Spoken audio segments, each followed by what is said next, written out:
حبايبي السلام عليكم ورحمة الله وبركاته. عاملين ايه؟ يا رب دايما تكونوا بخير وعلى خير. تعالوا بقى نعمل مع بعض فطور من صنع ايدينا، كل حاجة عاملينها في البيت وكل حاجة من البيت، ان شاء الله هتعجبكم وتنول اعجابكم. النهاردة هنعمل طبق فول كده بقوطة يستاهل بقكم. الفول انا كنت مدبساه في البيت، وكمان كنت دقة الطعمية، ان انا عاملة الفول والطعمية من قلب البيت على رأي الاستاذ سمير غانم. انا جوزك وبديك الغذاء اللي هو فول فول. زهقت منه كل يوم فول. مش ممكن تزهقي منه يا ماما، ده فيه كل الفيتامينات اللي في العالم. امال ايه؟ احنا ناكل طبق قد كده اهو الساعه 7 الصبح يروح قافلها ل7 بالليل وخلاص. تلاقي جسمك كده نعنش كده وما تفهميش ايه، بس اهو خلاص. اه والله فولاتيزم معروف بيروح ضارب هنا على طول. امال ايه؟ العالم صحتها زي الحديد من الفول، وبيبان على الواحد. اللي واكل فول بيبان، بالذات الظهر في الزحمه دي. زي في الزحمه كده اللي واكل فول تلاقي الاشاره حمراء فجاه واحد. ربنا يرحمه ويغفر له يا رب ويحسن اليه. كان انسان جميل، وكان كل حاجه بيتكلم فيها كانت جميله.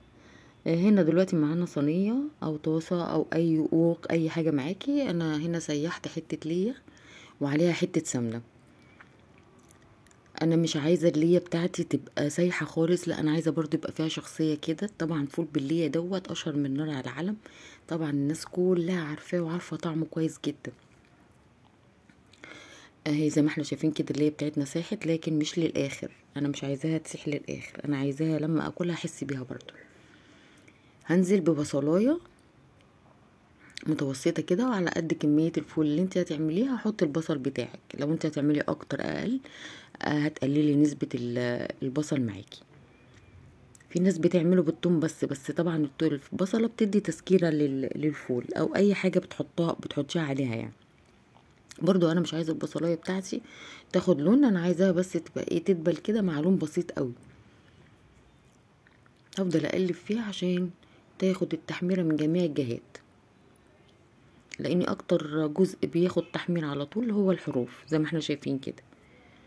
هنزل بحته بقرن فلفل هقطعه. انا على فكره حطيت توم، بس هي تقريبا اتحذفت في المونتاج. انا حطيت حته توم بعد ما البصلايه دبلت، وهنزل كمان بقرن فلفل رومي. لو بتحبي الحراق حطي، بس انا عندي هنا جزء كبير يعني ما بيحبش الحراق قوي، فانا قطعت فلفل رومي وهقلبه.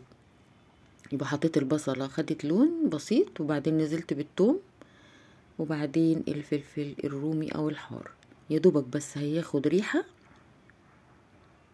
اول ما الريحه بتاعته تطلع هنزل بالطماطم المقطعه مكعبات. الطماطم المكعبات دي برضو بتبقى حلوه قوي قوي قوي مع الفول ابو قوطه. نزلت هنا بجزء وخليته جزء تاني عشان هنعمل بيه مع بعض سلطه بطاطس. احنا كنا عاملينها مع بعض قبل كده، بس هنعملها مع الفطار النهارده. وهقلب كويس لحد ما القوطه تدبل معاه، وبعدين هنزل بكبشتين صلصه معصوره، صلصه مضروبه بالخلاط يعني. هقلب كل المكونات دي وهسيبها تتسبك.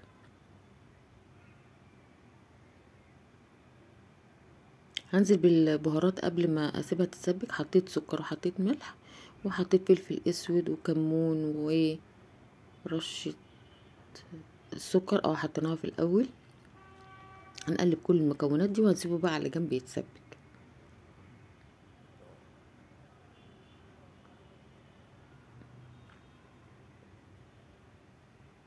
هنسيبه بقى يتسبك زي ما اتفقنا مع بعض.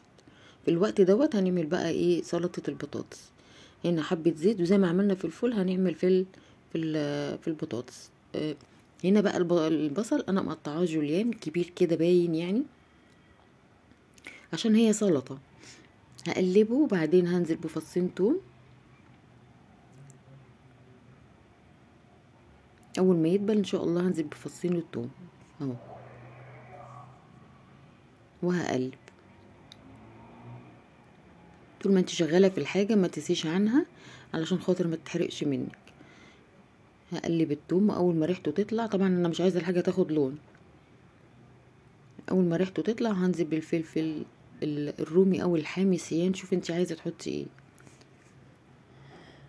انا حطيت من الفلفل اللي هو الاسباني اللي هو الكبير دوت. عندك فلفل الوان حطي، المتاح عندك حطيه. بعد كده هنزل هطشه بقى المكونات دي كلها بالخل.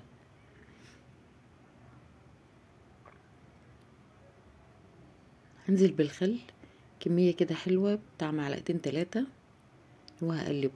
اول ما تغلي هنزل بالطماطم معايا المكعبات اللي احنا ايه شايلينها من الفول.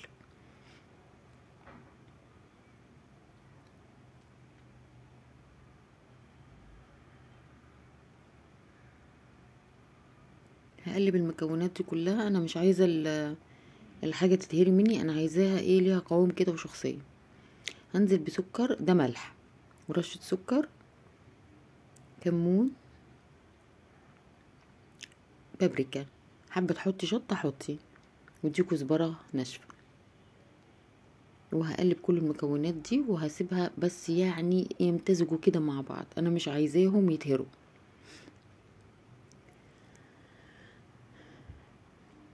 زي ما احنا شايفين كده. هنزل بعصرة ليمونة، نص ليمونة. وبعد كده هنزل بالبطاطس معايا.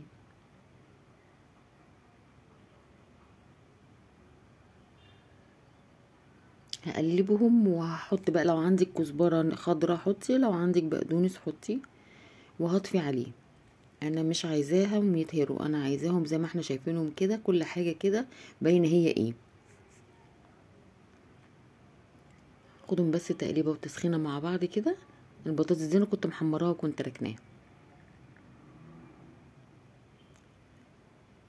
بس انا كده هحط بس البقدونس او الكزبره وهقفل عليها كده. خلاص تمام، وخلاص خلصت كده معايا.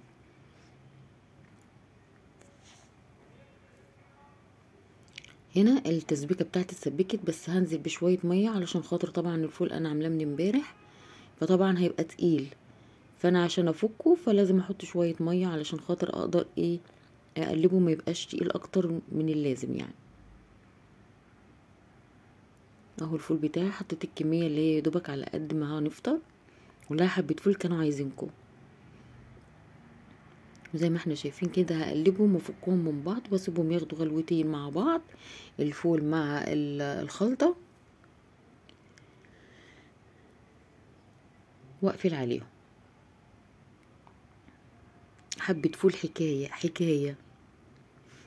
طبعا انا كان جدي الله يرحمه ابو والدتي كان بيقول اللي بتتحط على التراب تتاكل، يعني اللي لما تتحط على اي حاجه بتبقى خطيره. ربنا يرحمه ويغفر له ويرحم اموات المسلمين.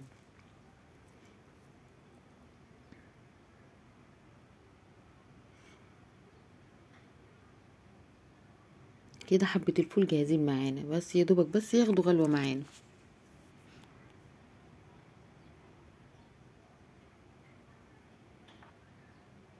وده فطرنا جاهز مع بعض. دي الطعميه بس انا مرضتش اقليها معاكم. دي سلطه البطاطس زي ما اتفقنا، حطينا عليها بقدونس او كزبره، وكمان كنت قليه بتنجال بالدقه بتاعته الخطيره. وطبق الفول ونخلص الفول، انا مش مسؤول. كان احلى فطار النهارده والله العظيم، كان خطير. والعيش المتحمص، ودي فطارنا النهارده. طبعا لما بتعملي الحاجه في البيت بيبقى لها طعم تاني، بتاكليها كده وانتي نفسك مفتوحه، خصوصا انت عارفه هي معموله ازاي، غسلاها ازاي، منقياها ازاي، فانت بتاكلي الحاجه ضمناها. لو جبتي ربع كيلو فول وعملتيه هيقعد معاكي فتره طويله، وما يخلص اعملي غيره. اعملي الحاجه لولادك بايديكي هتضمني سلامتهم. وده فطرنا اللي كان يستاهل بقكم. ما تنسوش الاشتراك في القناة، ده فضلا منكم وليس امر، والتعليق، ويا ريت اللايك. اللي اتفرج على الفيديو حط لي اللايك واكون شاكره ليه وممنونه ليه. وده فطرنا. طبعا الطعميه انا كنت دقاها وحطيت عليها بيضه وقليتها، وطبعا البصل والعيش المتحمص. وزي ما اتفقنا ده كان فطارنا النهارده. يا رب يعجبكم وينول اعجابكم. بصوا حبايبي، كمان بعمل فطرتين كده للي مش عايز ياكل الاكل دوت. فبحاول اراضي كل الاطراف، يعني جميع الاطراف. فلو حتى مش هياكلوا منه ممكن يقعد للفطار، ممكن يقعد للعشاء، فمش مشكله يعني. اللي حابب ياكل من ده واللي حابب ياكل من ده. بس انا حبيت اوريكم الفطير بتاعي في قلب الفرن، يا رب يعجبكم. بصوا ما شاء الله الفطيره طلعت من الفرن جميله ازاي. انا كان نفسي والله اصور معاكم الطريقه يعني وكده، بس انا كنت عاملاها معاكم قبل كده على القناه، بس ان شاء الله مره اعملها لكم تاني بامر الله ان شاء الله. بس انا حبيت اوريه لكم بعد ما طلع.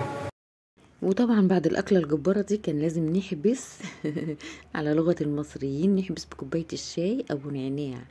لازم الشاي بعد الاكل، ولازم بقى ايه بعد الفول والحاجات دي كلها، الجريمه اللي احنا عملناها دي لازم نختم بالشاي ابو نعناع.